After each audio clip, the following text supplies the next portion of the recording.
Novembro de 2020, o mês que vai definir o nosso futuro.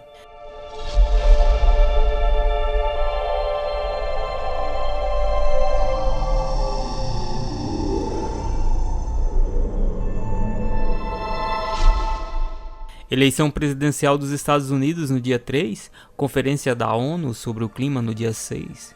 Os 10 meses anteriores serão de suspense e os anos seguintes de consequências. O ano de 2020 terá 12 meses, seguindo uma tradição começada pelo imperador romano Júlio César no ano 45 a.C., mas poderia ser dividido em apenas 3 blocos desiguais, antes de novembro, novembro e depois de novembro. Qual o problema com novembro? São 2.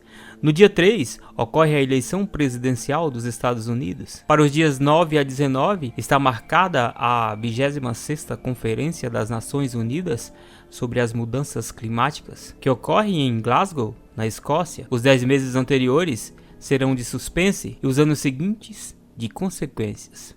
Em 2020, a natureza, política e economia devem andar juntos. Os maiores riscos da economia global hoje, do clima à tecnologia, e isso também ligado à geopolítica, estão profundamente interconectados. Todos são problemas urgentes e todos estão acontecendo ao mesmo tempo. Líderes inteligentes precisam considerá-los juntos e não como uma série de riscos independentes. Comecemos pelo problema do dia 3. Desde 1868, algum candidato americano diz estar adiante da eleição presidencial mais importante da história. Barack Obama, por exemplo, costumava fazer piada com esse clichê, ao repetir a afirmação em suas 2 vitórias e na derrota de Hillary Clinton. Talvez agora seja verdade de novo. Donald Trump pode tanto perder o mandato atual, se o pedido de impeachment aprovado na Câmara dos Deputados passar no Senado, mas isso com certeza não vai acontecer. Pode se reeleger em novembro,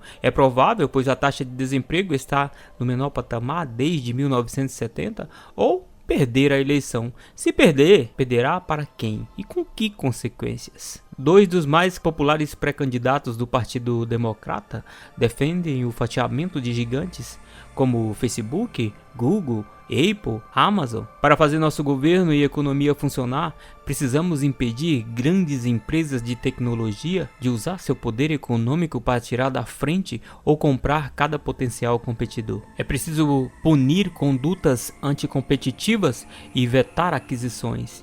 Vencer a eleição não significa emplacar o projeto.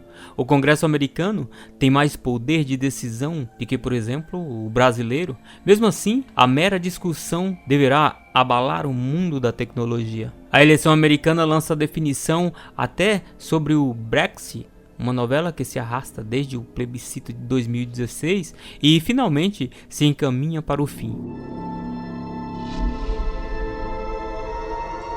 Após a vitória categórica do primeiro-ministro Boris Johnson na eleição do parlamento britânico em dezembro, em 2020, a separação sai. Mas em que termos? Com que consequências para a integridade da União Europeia e, por extensão, para o acordo comercial com o Mercosul, que deve ser detalhado ao longo do ano? A guerra entre Estados Unidos e China teve um armistício com o acordo comercial encaminhado no fim de 2019. Mas 2 frentes de batalhas vão se intensificar em 2020, em torno da implantação da rede 5G pelo mundo. O governo americano acusa os fornecedores chineses de usar a tecnologia para espionar países. E em torno dos meios de pagamento internacionais, o governo chinês discute a criação de uma criptomoeda que pode enfraquecer o dólar em sua condição de moeda universal. A China cresceu fantásticos 161% na última década e ganhou ascendente sobre países como o Brasil, de quem passou a ser o principal parceiro comercial nas importações e nas exportações. Mas os Estados Unidos se mantêm como a maior economia do planeta e o principal interlocutor do Ocidente. O presidente dos Estados Unidos, a ser eleito no dia 3, será a protagonista da cúpula do clima,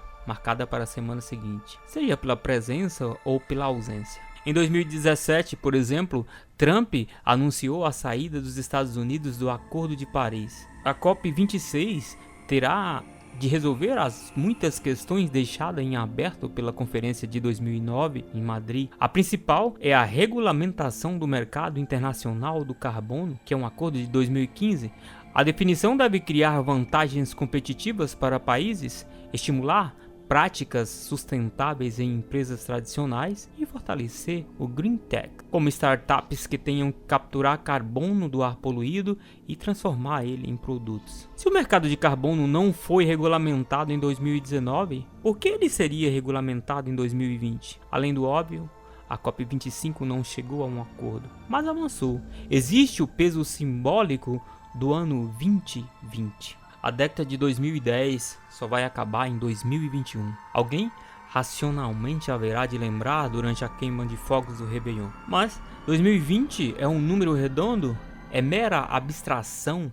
Mas abstrações enraizadas no imaginário coletivo têm o poder de despertar emoções e epifanias. Como constatou o grupo de cientistas suecos, que após analisar 283 mil casos de ataque cardíaco, concluiu que a chance de infartar no dia 31 de dezembro é 37% maior. Em 2019, uma jovem estudante conseguiu enraizar o imaginário coletivo o combate ao aquecimento global. Estamos no início de uma extinção em massa e tudo que vocês conseguem falar é sobre dinheiro e contos de fadas sobre crescimento econômico eterno. Como vocês ousam fazer isso? Em novembro de 2020, o mundo conhecerá o tamanho das novas ousadias.